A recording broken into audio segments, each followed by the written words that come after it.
Hello, today I'm playing Rogue Legacy, and more accurately, I've been playing this for the past 10 or so hours now. It's a game that came out back in 2013, so it's relatively new, and it is a roguelite platformer. So, without further ado, let's jump in and see what this game is about. So the premise of this game, right, is to make your way through this randomly altered castle. Now, every time that you fail and die at this game, because it is roguelite, every time you die at this game, the castle will adjust, it will change. So the rooms every time are going to be different, and this could be a challenge, but it is in the same vein as refreshing because it never gets boring due to this mechanic. One of the most challenging things about the game is to actually make it through all the way, because since it's randomized, each time it could be harder or easier. Now in this case, the hero I'm currently playing, and this plays into a lot of what is unique about Rogue Legacy, is it's a very strong character. I'm not sure what the title of it is, but you can call that up, and it is a Hokage. So what this character does, because there are subtle RPG elements in it, is they have more strength than your average character when fighting enemies. So I can one hit a lot of these enemies and actually kill them. Other heroes, they will have different abilities, but at the same time you're going to need more hits to actually kill an enemy. And as you can see here, a lot of this is very platformer based. You have cells these rooms are in, and you gotta avoid obstacles and kill enemies before they hit you. So for right there, you have a big spike ball coming for me. I have to try to avoid that, and all enemy projectiles are significantly different. So for example, here we have the fire. It actually moves through certain walls, but it will not move through a closed wall. And then you will have projectiles that can move through all walls, and those are by far more dangerous to me. When it comes to the actual player abilities, there is a lot of customization as to what you can actually do with them. In this case, I have a special cape and helmet, I believe, that give me the ability to increase my maximum health with every kill that I make. So it increases by 4 every time I actually manage to kill something. And this is really quite neat because I'm going to be able... Oops. That hurt. I'm going to be able to increase my maximum health if I actually make it through the other parts of this game, and this is not going so well at all. Yeah, I'm almost dead. But the good part about being dead is then I can show you the real draw to the game. So yeah, right there I was impaled by spikes. Now this is where a usual roguelike game would end, because permadeath is a general feature of roguelike games. But in the case of Rogue Legacy, your legacy continues onwards. So you'll be presented once again with the main screen and given an option to choose your next hero. And the heroes themselves are randomly generated as well, so you will never be able to, well, it is unlikely that you'll be making the run again with the exact same character and the same abilities. There are different stats that each character has. For example, this paladin right here has dyslexia, which means that any text within the game will appear garbled if you're playing her. They also have a unique weapon that uses mana. In this case, we have the blade wall for that one. We have the conflux for this like. And also, yeah, okay, so that plays into the whole concept of each one of them being different. There are different classes. This is a light queen, this is a paladin, okay, and that one's a paladin too. Rarely I've actually had 3 choices all of the same, and you do get 3. So you gotta choose what's the best combination of the 3, and it is quite a realistic expectation that not all 3 of them will be equal. There will be ones that are really definitely the choice, or the character of choice, because generally, depending upon their traits, choosing the wrong one could really make things difficult for you. For example, one of them actually flips the entire game upside down, so unless you rotate your monitor to compensate for that, you're going to have to try to play the game upside down.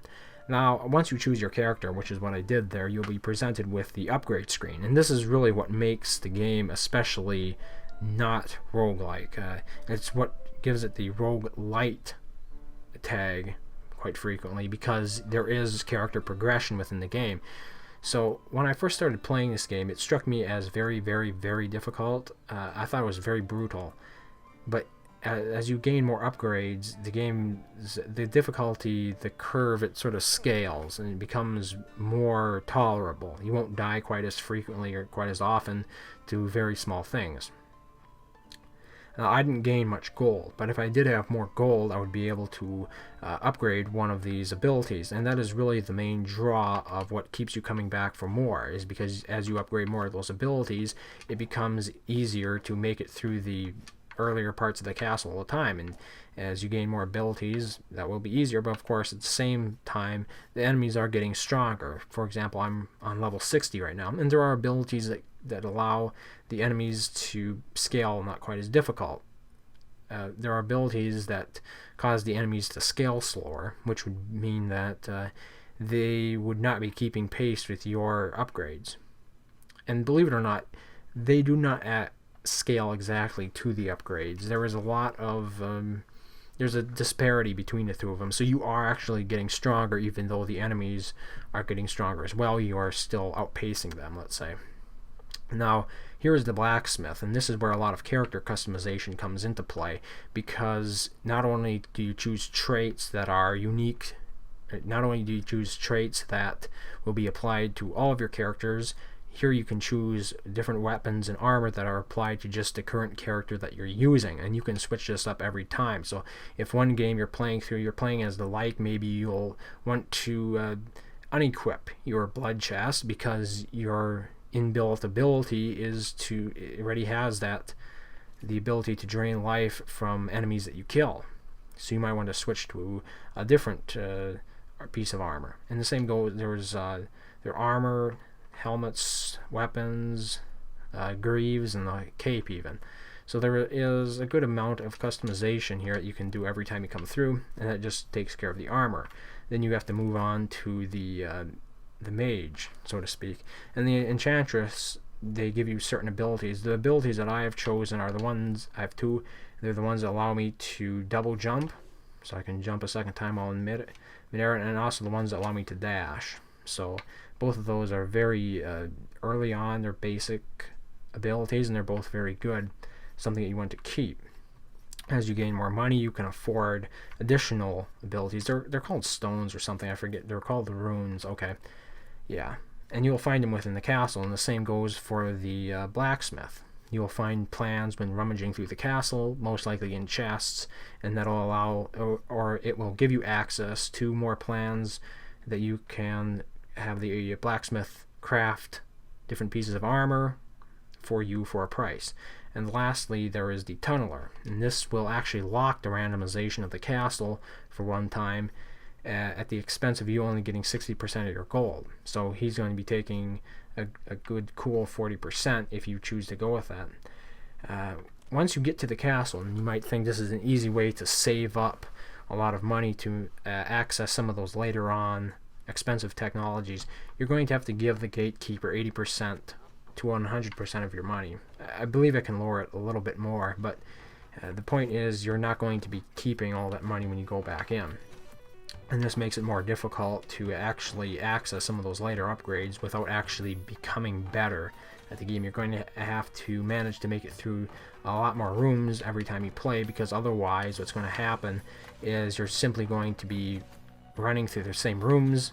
Well, they're not the same rooms. You're going to be running through the same levels, but you're not going to be making enough gold to actually upgrade anything, and then you're sort of spinning at that point, and which is not something that you really want to do, because it becomes a little bit more boring. You don't get that same sense of progression if that's the case. And one of the things about progression in this game, and that's really where the whole roguelike aspect comes into it with the dynamic castle building, is because if it was just running through the same levels all the time, the game would become significantly more boring more quickly. As it turns out, with the ability, with the castle being randomly generated every time you play, it really doesn't become boring, I must say. At first, yes, I will admit that I was a little bit disappointed and bored with how hard it was. But once you give it a chance to really develop, you'll notice that there's just something so compelling about the fact that it's different every time that makes you want to play it again and again. And here, for example, we have the eyeballs that are shooting projectiles. Now, those projectiles go through solid walls as well as semi-solid walls. So, see right there, I got hit, and that is unfortunate. But, you know, they're different projectiles, they're different enemy types, and every time you play it, although you're going to be running through the same castle, it's not the same. You're not going to have the same layouts in all of them, and in addition to that, the enemies are going to be in different places. But the one thing you can count on is the enemy attack patterns are the same, so you are going to get better regardless of that. And that probably was rather poor of me. And this whole objective is to make gold, of course.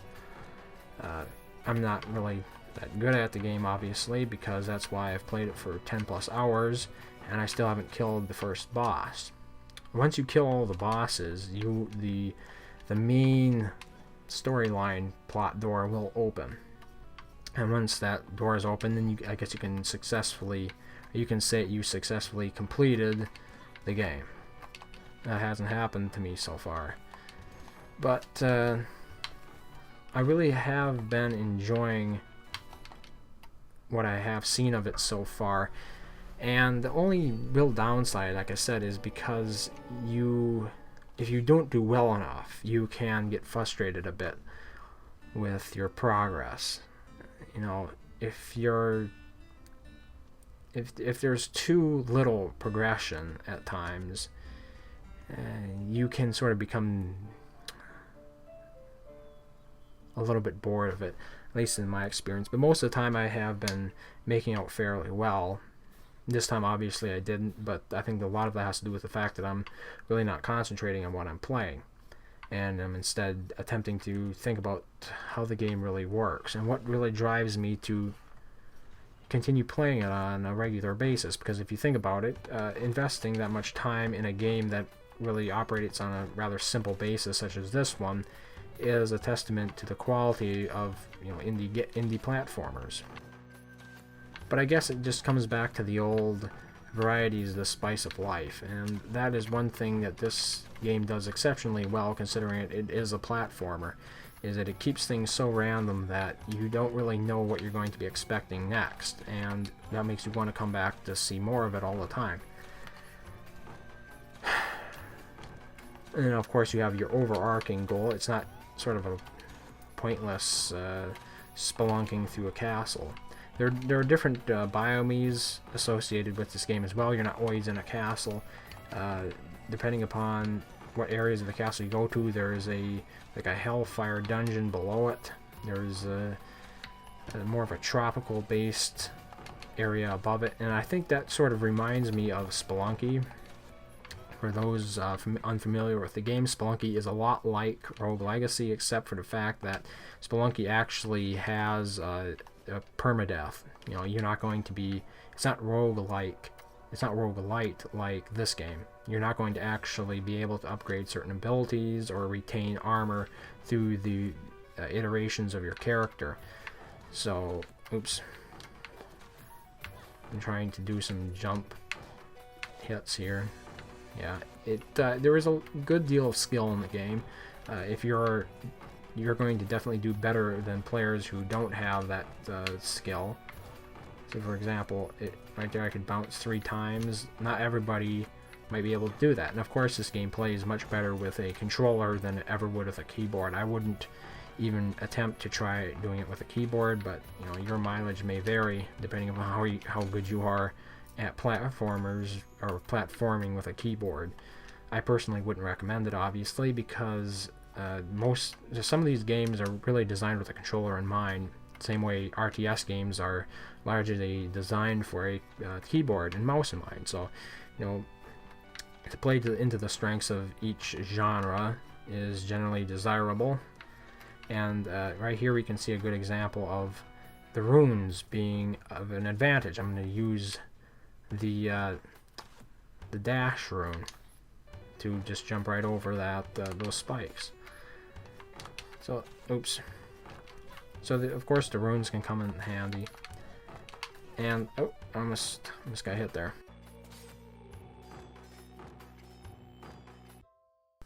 As far as the options go, they are fairly limited.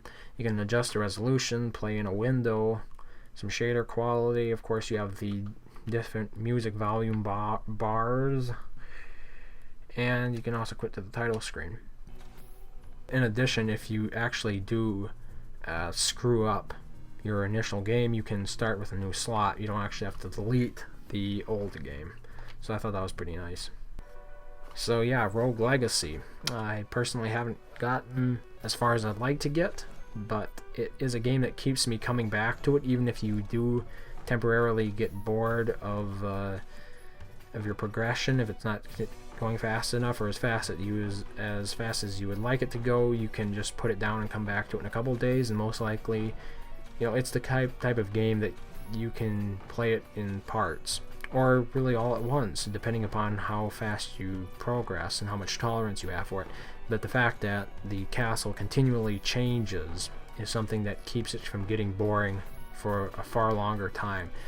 One of the main problems that a lot of our more RPG focused games in general will have is the grinding is simply a very large deterrent that keeps people from playing them. You know, having to do the exact same quest or again and again and again gets old very fast. So being able to mix it up every single time, not only in the environment that you're going through, but the character and their traits as well, is something that, you know, it provides that amount of variety that really keeps the grinding from getting boring. And because if you face it, that's really what a lot of this game has to offer, is grinding until you reach a high enough level to actually make it all the way through the castle and beat the bosses. So without that very all-important variety, the game would not be nearly as popular as it is right now. That variety is what provides a very compelling incentive to actually try the game over again and again and again, despite dying for 3,500 years or so now, for me personally. Yes, I have actually exceeded the current year that we are in. So there you have it, pretty much my thoughts and opinions on Rogue Legacy. It is available on Steam and I believe GOG. Thanks for watching, and I hope to see you next time.